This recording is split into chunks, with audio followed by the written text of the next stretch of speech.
I'm going to make sausages again today because they're fun to make and they're delicious.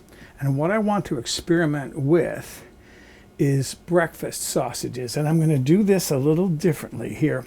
Okay, you've seen the links in the store, the breakfast sausages. They're, longish and kind of narrow, right? And I went on to Amazon to see if I could buy some of those narrow casings. $17, $17, $16.99. They were lamb casings. And that was for 1 ounce. 1 ounce. These are my natural hog casings. Just over $8 for this package, like $8.30, something like that. And this is an 8-ounce package, $1 per ounce compared to $17 per ounce. Which ones would you buy? Now these, they're going to make thicker sausages. So I thought what I'm going to do was when I twist them to tie them off into links, I thought I would make short links, like 3 inches long. That would be about the equivalent amount of meat as in a regular narrow breakfast sausage. So let's make breakfast sausages. I have my stand mixer set up with my meat grinder. I have 2.5 pounds of the meat I'm going to use to make these sausages. This is 1 3/4 pounds or 800 grams of pork shoulder and 3/4 pound or 340 grams of pork belly. The pork belly adds more fat. You need about 20 to 30% fat for a good sausage. The meat is partially frozen, and I also put my meat grinder in the refrigerator overnight. Best to work with everything cold to help the meat go through the grinder. And there's the meat coming out. There's the last of the meat coming out. And I'm going to experiment with something because I never did it before. I'm going to switch to a smaller grinding plate to get a finer grind. This meat was ground with a medium plate. Let's see what happens if I grind it again with a smaller plate. So I'm going to push this meat through again. It's working, albeit slowly. This is taking a long time.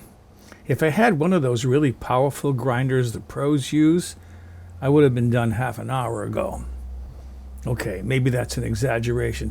If you own one of those companies that makes or sells those 1.5 horsepower tabletop meat grinders, I would gladly accept one as a gift to use in my videos.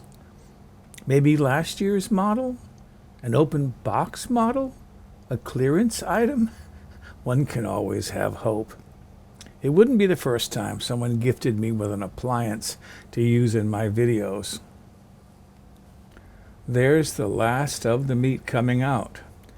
This is almost the consistency for hot dogs. Now I'm ready to season this meat. I found this formula on the internet and I modified it to convert it for 2.5 pounds of meat. I have here 1 tablespoon of brown sugar, light or dark, I don't know that it matters. 2.5 teaspoons of dried sage. Increase it to 3 if you like a more seasoned sausage. 2.5 teaspoons of table salt. 1 1/4 teaspoons of freshly ground black pepper. 1/2 teaspoon of MSG, monosodium glutamate, consider that optional. Also optional 1/4 teaspoon of crushed red pepper flakes. I don't like my sausage spicy hot. 1/4 teaspoon of dried marjoram. And maybe a pinch or about 1/8 of a teaspoon of ground cloves.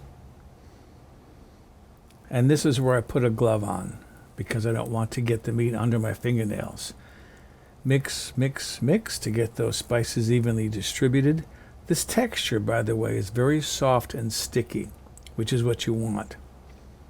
This is going to take a few minutes to mix thoroughly. Now I'm going to cover this with plastic wrap and let it sit in the refrigerator for about an hour so those seasonings can flavor the meat. I'm getting set up to do my stuffing, but you do want to take a little tab of meat and then cook it just to see how it's going to taste, to see if this needs any adjusting as far as salt. The meat has been in the refrigerator for 1 hour, and I just tasted it. I cooked up a little bit of it, just a little tab, and it's quite good.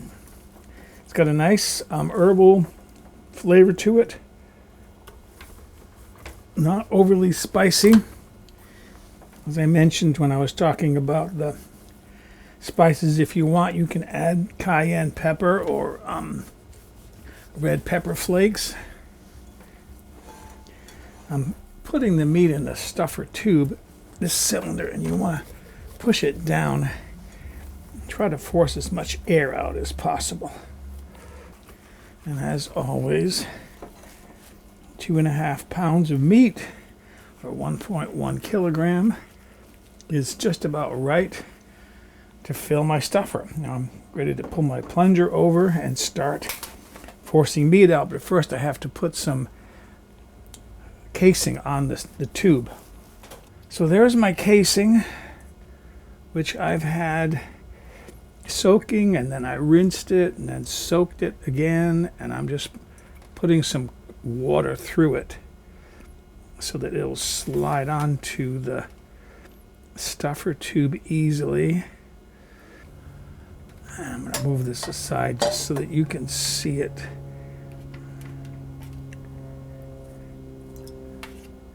There's a little bit of water in there. If I do that, I have some water sitting in there, and that's going to help the casing to slide on easily.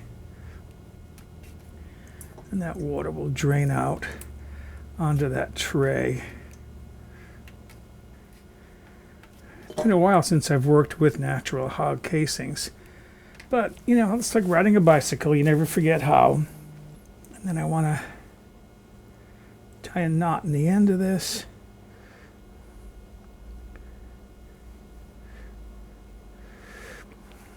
I've got a crank up here that I'm going to be cranking, and I'm going to start forcing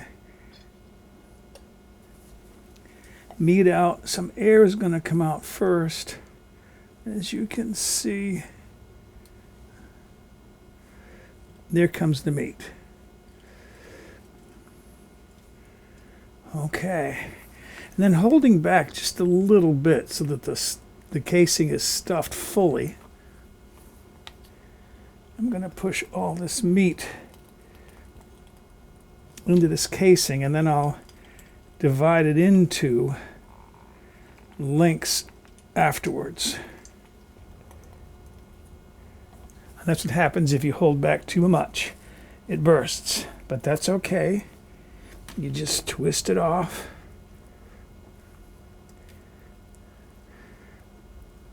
Like so. Take this excess meat and put it back inside the stuffer. And then start again. I made a sausage pricker for myself, which is just a needle, like a sewing needle, inserted into the end of a wooden dowel. I've got an air pocket there, an air pocket there. It's a good idea to prick the sausages in several places anyways, so that when they cook they won't burst. Air pocket there. And then let's see. Pinch it there, and then pinch it there. I'm going to do 3 inches, I think. Hopefully this will hold without bursting. So far, so good.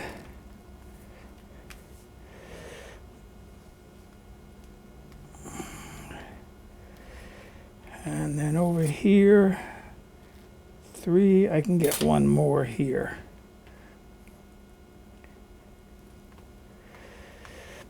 Good. Can trim off that excess there. And there are my, I would call those breakfast sausage links.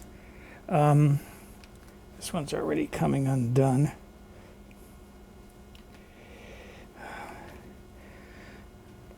But there they are. And I would say those are about the equivalent of the amount of meat of one of those breakfast sausages you can buy in the store. So there are my sausages. I had a little bit of trouble, but with the help of a dowel wrapped in cellophane, I was able to force some meat into the piece of casing that was left over that I was going to throw away, but thankfully I had a use for, right? So now what I'm going to do is let these sit in the refrigerator for about an hour to let the skin dry a little bit and set up. And then I'm going to cook one, maybe two for my dinner, and then wrap and freeze the others. I've got some butter melting in this skillet. It's over low heat or simmer heat, about 250 degrees Fahrenheit or 120 degrees Celsius. You need to cook sausages all the way through to an internal temperature of 160 degrees Fahrenheit or 71 degrees Celsius using a meat thermometer. The sausages are done, cooked all the way through and lightly browned. I'm transferring them to a plate. I'll give this pan a quick wipe, and then I'll be ready to proceed. I'm melting some butter again. And what would breakfast sausage be without eggs? I have 2 eggs, well beaten, seasoned with a little freshly ground black pepper and a pinch of salt. And then I'll stir these because my favorite way to eat eggs is scrambled. Those are done. I use this plate so often, you're probably wondering if I have any other plates. I do, but this is convenient to use, and it's the right size for this meal. There are my scrambled eggs, a couple of sausages, and now I am ready to eat my eggs with breakfast sausages. All right, my first time making breakfast sausage. Gonna try one of these first.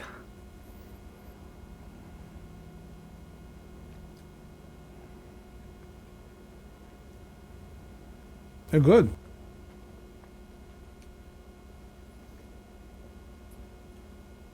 They taste like the breakfast sausage in the stores, but a little milder. Gonna have some of my egg here.